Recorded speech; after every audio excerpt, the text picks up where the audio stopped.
तो hello student, आज का टॉपिक या चैप्टर हम शुरू करने वाले हैं, breathing and exchange of gases.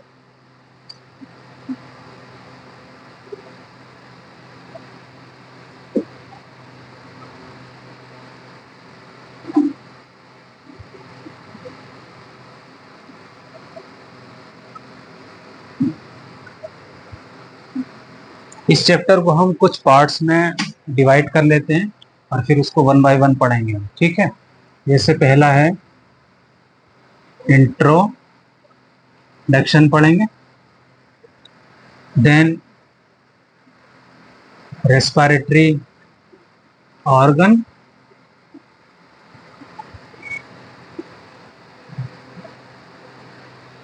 Mechanism of respiration, mechanism of respiration, then respiration का मैकेनिज्म होने के बाद आपकी गैसेस जो है वो ट्रांसपोर्ट होंगी, ठीक है, वाया सर्टेन मीडियम। तो यहाँ पर ट्रांसपोर्ट ऑफ गैसेस,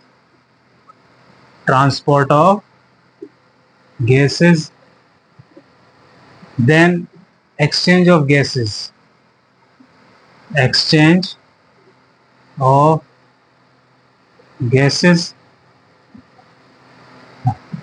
नेक्स्ट है इसका जो सेगमेंट है, रेगुलेशन ऑफ रेस्पिरेशन,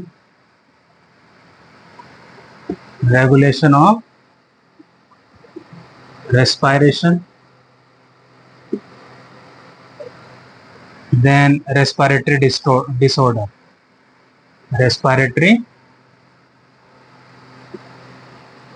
डिसऑर्डर, तो ये आपके जो है इसके अंदर टॉपिक हैं और एक एक करके हम इनको जो है डिस्कस करने वाले हैं। तो breathing and exchange of gases के अंदर जो इंट्रोडक्शन वाला पार्ट है,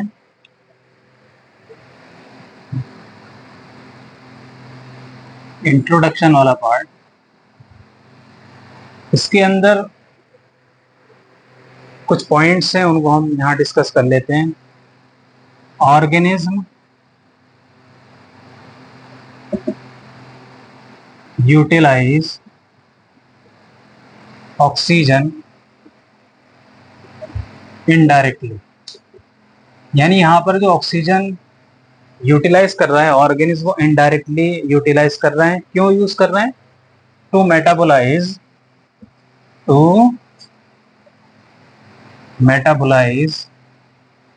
न्यूट्रिएंट्स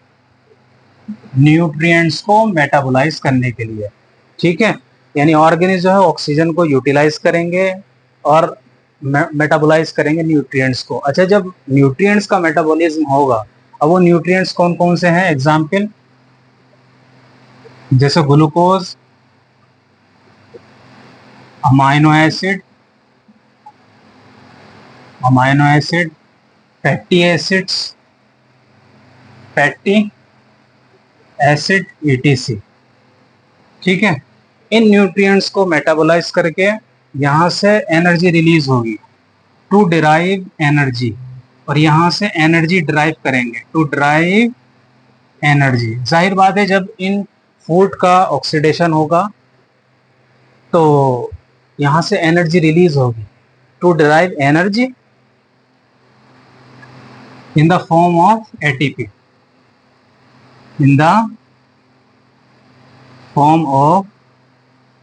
ATP, ATP की फॉर्म में जो है एनर्जी को जो है ड्राइव कर लिया जाएगा। अच्छा, ये ATP फिर कहाँ इस्तेमाल होगी? For various physiological function,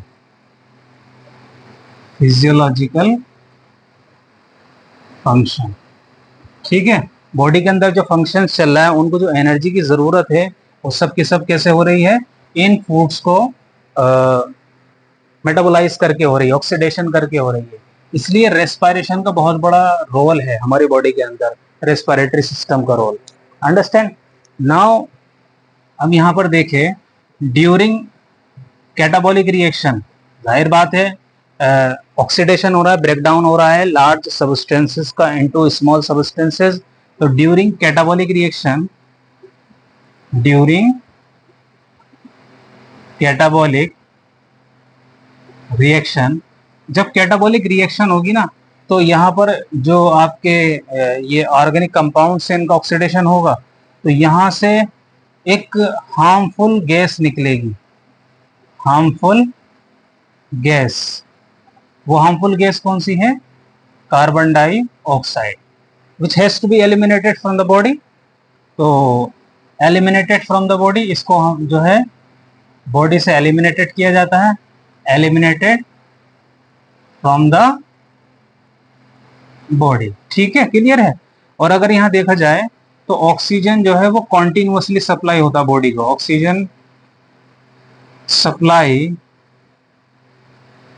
continuously to the body, to the body's cells. जब ऑक्सीजन कंटिन्यूअसली बॉडी को सप्लाई होता रहेगा तो ऑक्सीडेशन होता रहेगा और कार्बन डाइऑक्साइड निकलेगी। तो as a result carbon dioxide is produced. कहां से? From cells. तो कार्बन डाइऑक्साइड भी क्या होती रहेगी? प्रोड्यूस होती रहेगी। अब बताइए, ऑक्सीजन का बॉडी के अंदर जाना और वहां से कार्बन डाइऑक्साइड का निकलना, ये पूरा का प्रोसेस जो है वो ब्रीदिंग के अंदर आता है, यानी रेस्पिरेशन के अंदर कह लीजिए। ठीक है, क्लियर। तो यहीं से फिर दो टर्म आपकी निकल कर आती है। तो पहला बन जाता है आपका ब्रीदिंग। तो ब्रीदिंग के अंदर क्या है? नॉर्मली मोटा मोटा देखें तो इनहेलेशन ऑफ ऑक्सीजन। कहां से? From atmosphere to the lungs and exhalation of carbon dioxide from lungs to atmosphere. ठीक है, क्लियर। तो ब्रीदिंग क्या है? इनहेलेशन है ऑक्सीजन का। कहां से? एटमॉस्फेयर से ली जाएगी और कहां पहुंचा दी जाएगी? लंग्स के अंदर पहुंचा दी जाएगी।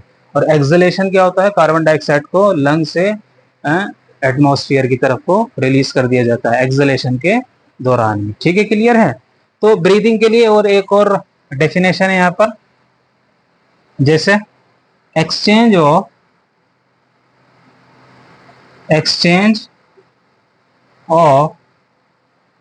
एटमॉस्फेरिक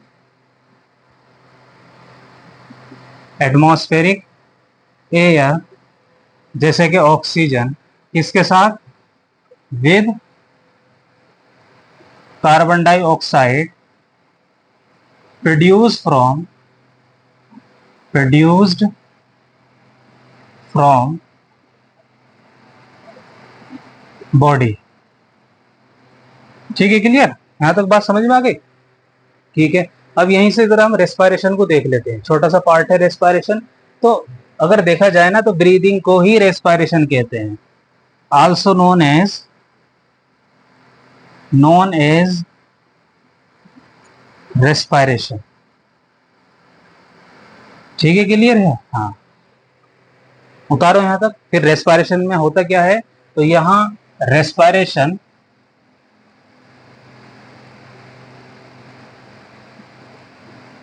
इसके अंदर ऑक्सीडेशन होता, ऑक्सीडेशन ऑफ फूड। जब फूड का ऑक्सीडेशन होगा किस लेवल पे? एट सेलुलर लेवल पे, सेलुलर लेवल पे। तो यहां से आपकी एटीपी भी बनेगी, ठीक है, प्लस वाटर भी निकलेगा, प्लस कार्बन डाइऑक्साइड भी निकलती है रेस्पिरेशन के दौरान। ठीक, क्लियर। उतारो देने इसको।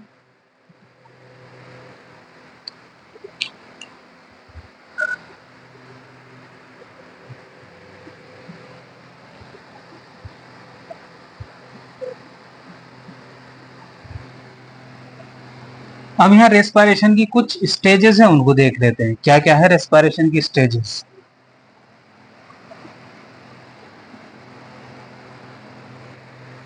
रेस्पायरेशन की stages, stages in respiration, stages in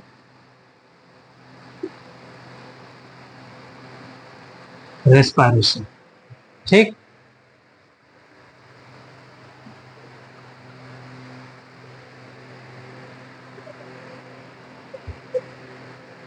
पहली स्टेज है इसके अंदर ब्रीदिंग और पल्मोनरी वेंटिलेशन, वेंटिलेशन।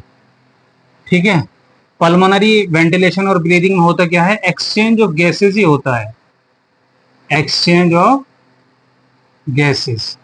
और एक्सचेंज ऑफ गैसेस के अंदर वही दो स्टेप आपको देखने को मिलेगी, इनहेलेशन, इनहेलेशन एंड एक्सलेशन। ठीक है, अब यहां ये जो ब्रीदिंग हुई है यानी ऑक्सीजन जो है वो लंग्स के अंदर पहुंची है, इनहेलेशन हुआ और एक्सलेशन हुआ। तो यहाँ जो ऑक्सीजन या कार्बन डाइऑक्साइड का जो एक्सचेंज होता है वो आपका एल्वियोलर लेवल पे होता है। ठीक है, तो हम यहाँ कह सकते हैं एक्सचेंज ऑफ गैसेस। दूसरी स्टेप क्या है, एक्सचेंज ऑफ गैसेस। अब वो गैसेस कौन सी है जो एक्सचेंज की जाती है, जैसे कि ऑक्सीजन एंड कार्बन डाइऑक्साइड। कहां पर, across the alveolar membrane, alveolar membrane. और हम कह सकते हैं और between alveoli and blood.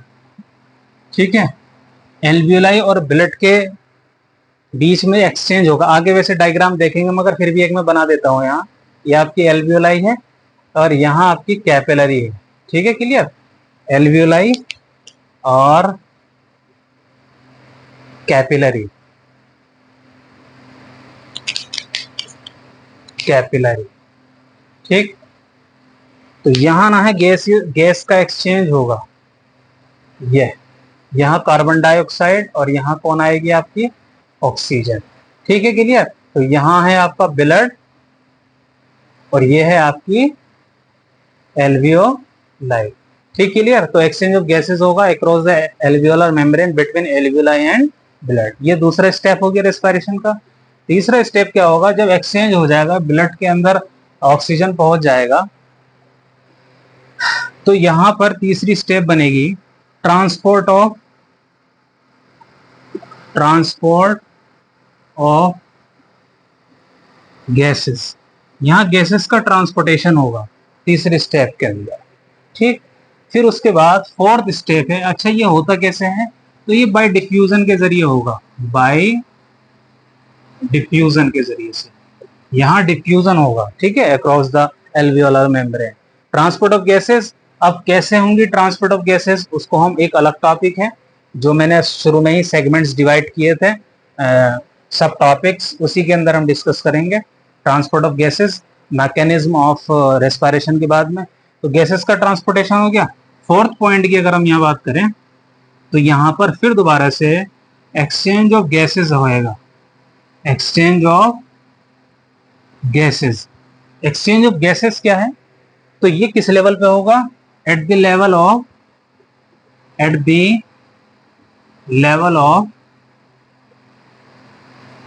Blood and tissue. ठीक है, क्लियर। अब यहां पर टिश्यू से तो कार्बन डाइऑक्साइड ब्लड में ट्रांसपोर्ट हो जाएगी और ब्लड से जो है वो टिश्यू के अंदर ऑक्सीजन जो है वो ट्रांसफर हो जाएगी। देन लास्ट जो इसकी स्टेप है, ऑक्सीजन जब सेल्स के अंदर पहुंचता है तो यहां पर आपका होता है सेलुलर रेस्पिरेशन, सेलुलर रेस्पिरेशन, या हम कह सकते हैं oxidation of, oxidation of food resultant carbon dioxide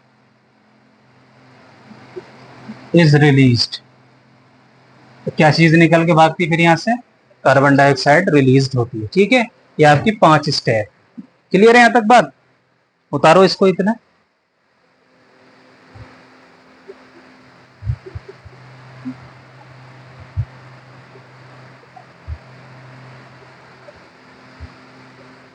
ना अब यहां पर हम रेस्पिरेशन का रोल देखते हैं कि रेस्पिरेशन हमारे बॉडी के अंदर, रेस्पिरेटरी सिस्टम हमारी बॉडी में क्या रोल प्ले करता है। देखते हैं क्या है इसमें, क्या इंपॉर्टेंस है रेस्पिरेटरी सिस्टम की हमारी बॉडी में। ठीक, क्या रोल है, क्या फंक्शन है।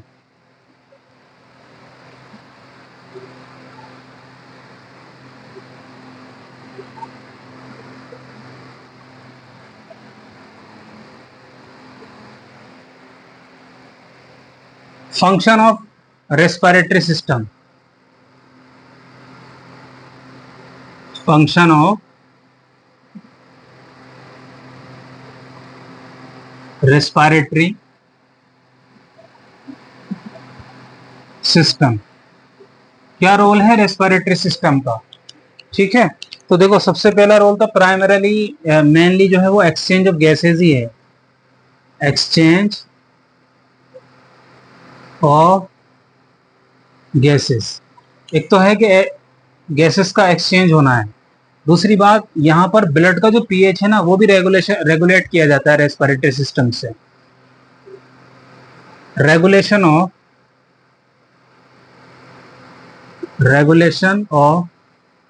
PH of blood, pH of blood. ठीक है, पीएच जो है वो ब्लड का रेगुलेट किया जाता है। तीसरा, रेस्पिरेटरी सिस्टम से क्या फायदा है, क्या बेनिफिट है, क्या फंक्शन है, तो साउंड, साउंड प्रोडक्शन में रोल प्ले करता है। किसमें? Phonation, sound production. ठीक है, क्लियर? ये 3 फंक्शन मेन है इसके, साउंड प्रोडक्शन हो गया। नाउ अब हम जो बात करेंगे वो रेस्पिरेटरी ऑर्गन्स की या रेस्पिरेटरी स्ट्रक्चर की बात करेंगे। ठीक, क्लियर? क्या है रेस्पिरेटरी स्ट्रक्चर या रेस्पिरेटरी ऑर्गन, इसको देखते हैं यहाँ पर। तो यहाँ सबसे पहले रेस्पिरेटरी, ये हमारा दूसरा सब टॉपिक है, रेस्पिरेटरी स्ट्रक्चर, रेस्पिरेटरी स्ट्रक्चर या ऑर्गन। अब देखो यहाँ, ये जो रेस्पिरेटरी मैकेनिज्म है ये वेरी करता है ऑर्गेनिज्म टू ऑर्गेनिज्म, या कह लीजिए कि ग्रुप ऑफ ऑर्गेनिज्म जो है वो रेस्पिरेटरी, उनके पास जो रेस्पिरेटरी स्ट्रक्चर होते हैं वो डिफरेंट टाइप्स के होते हैं। अब वो किस वजह से होते हैं, क्या रीजन है, उसको हम अभी डिस्कस करेंगे। तो यहां हम कह सकते हैं रेस्पिरेटरी मैकेनिज्म,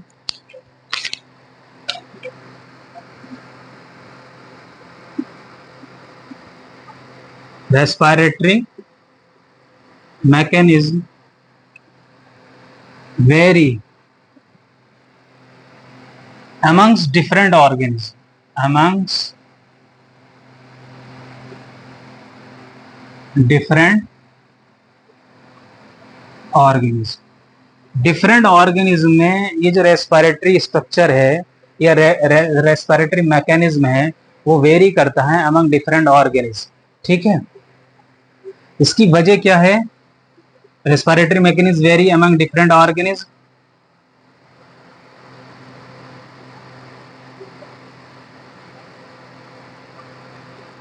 रीजन है इसका, पहला रीजन तो यह है कि इनका जो हैबिटाट है ना वो डिफरेंट होता है, डिफरेंट हैबिटाट, डिफरेंट हैबिटाट। अच्छा, रेस्पिरेटरी मैकेनिज्म भी है और साथ साथ में अगर हम देखें तो यहाँ पर आप यहाँ ऑर्गन भी कर सकते हैं, ये स्ट्रक्चर भी कर सकते हैं। ठीक है, हाँ, स्ट्रक्चर भी कर सकते हैं। तो रीजन क्या है, एक तो डिफरेंट हैबिटाट है, ये ऑर्गेनिज्म है ना, डिफरेंट हैबिटाट, अलग अलग हैबिटाट की वजह से। दूसरा, इनका लेवल ऑफ ऑर्गेनाइजेशन जो हमने एनिमल किंगडम के अंदर पढ़ रखा है वो भी डिफरेंट है, different level of organization, level of organisation.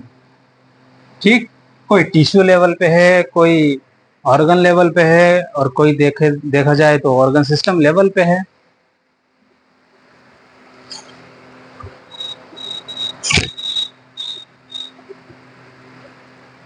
तो यहाँ कुछ एग्जाम्पल हमारे पास मौजूद है, चलो देखते हैं वो कौन कौन से एग्जाम्पल हैं। जैसे कि invertebrates, simple invertebrates, simple invertebrates, जैसे स्पॉन्जेस हो गए, स्पॉन्जेस हैं, सिलेंट्रेट्स हैं, सिलेंट्रेट्स एंड प्लेटीहेलमिन्थीज, प्लेटीहेलमिन्थीज।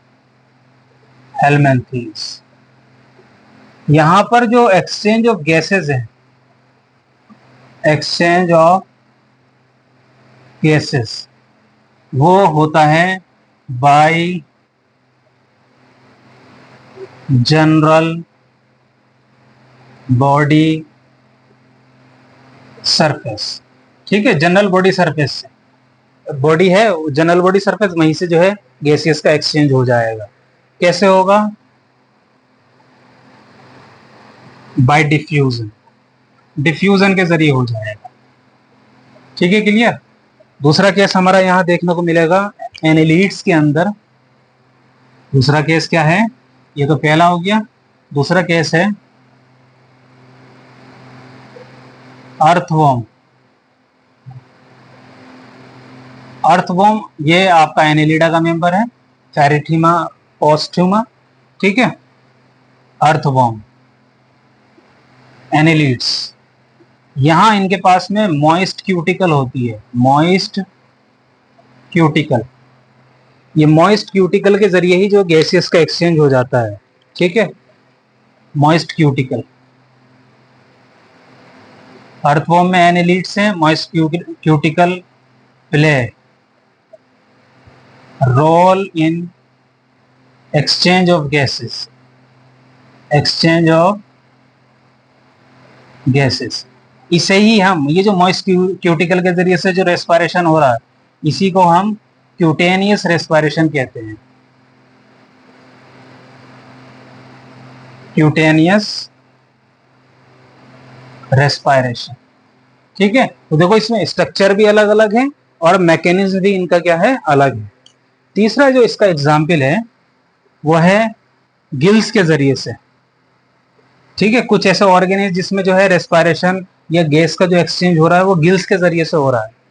तो जब गिल्स के जरिए से रेस्पिरेशन होता है या एक्सचेंज ऑफ गैसेस होता है, ठीक है, एक्सचेंज ऑफ गैसेस किसके जरिए से? Bye gills. ऐसे रेस्पिरेशन को हम ब्रैंकियल रेस्पिरेशन कहते हैं। What we call? Branchial respiration. तो हम इसको ब्रैंकियल रेस्पिरेशन कहते हैं। ठीक है, एग्जाम्पल क्या है? जैसे कि सम आर्थ्रोपोड्स, सम आर्थ्रोपोड्स, और आर्थ्रोपोड्स भी एक्वेटिक वाले, एक्वेटिक। ठीक है, and mollusc, mollusc.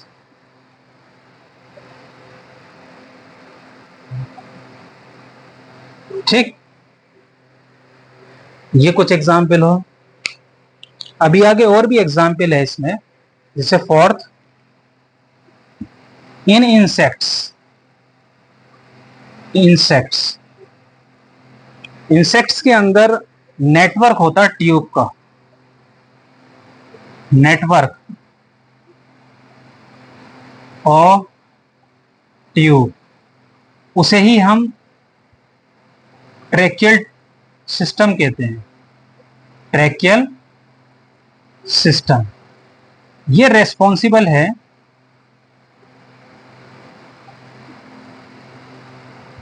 Responsible for transport of oxygen.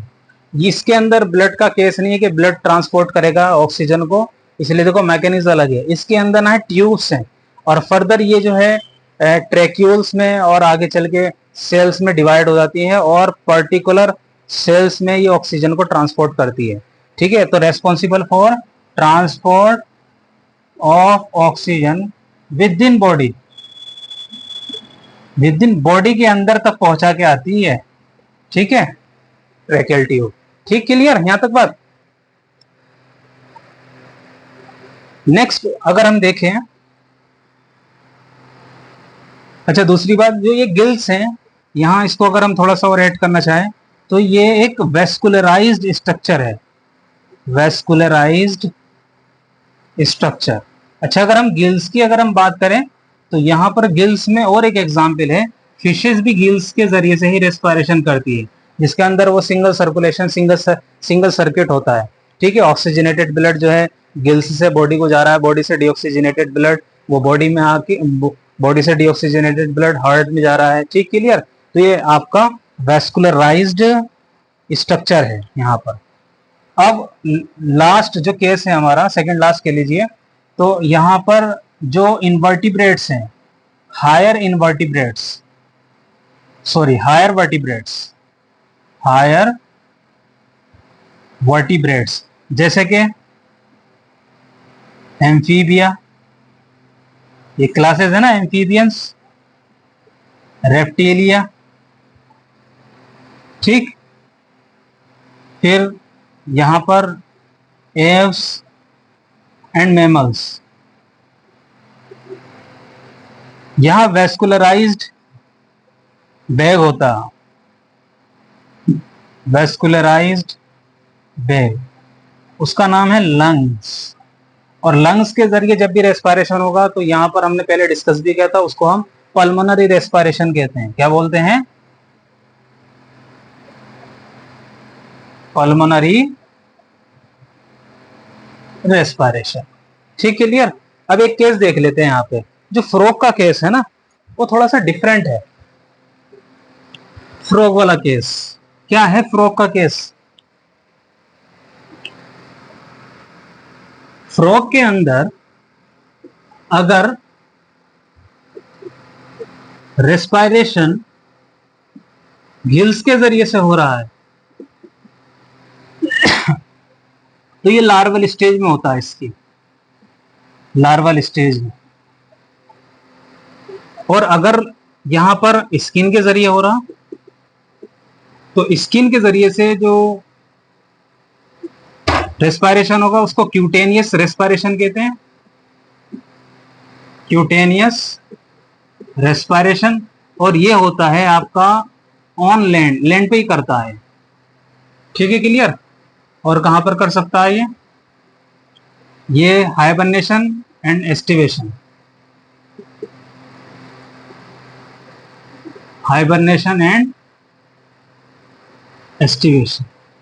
ठीक है। और यहां जो बात थी लैंड पे नहीं, इन एक्वेटिक, पानी के अंदर हाइबरनेशन एंड एस्टिवेशन में भी करता है। लंग्स की अगर हम बात करें तो जब ये मोर एक्टिव होता है, यानी पल्मोनरी रेस्पिरेशन कह लीजिए हम इसको, पल्मोनरी पल्मोनरी रेस्पिरेशन, तो लंग्स के अंदर होता है, मोर एक्टिव जब होता है। और ये कहां होगा? On land. एक एक तरीके से और इसमें स्ट्रक्चर है जिसको हम बक्को फेरेंजियल कहते हैं, बक्को फेरेंजियल। जब ये लेस एक्टिव होता, लेस एक्टिव, और कहां होगा लेस एक्टिव? लेस एक्टिव कहां होगा? ये भी ऑन लैंड। तो ये कुछ अलग अलग तरीके से जो है फ्रॉग जो है रेस्पिरेशन करता है। ठीक, क्लियर।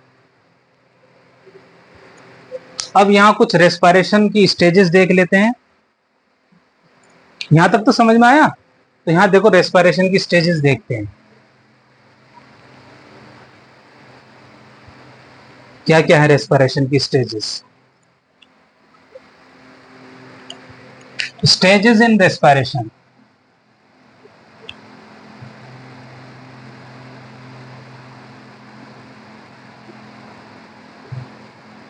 पहली जो स्टेज है ना रेस्पिरेशन की वो है external respiration, external respiration. External respiration में क्या होगा? तो एक्सटर्नल रेस्पिरेशन के अंदर यहां पर एक्सचेंज होगा गैसेस का, एक्सचेंज ऑफ गैसेस।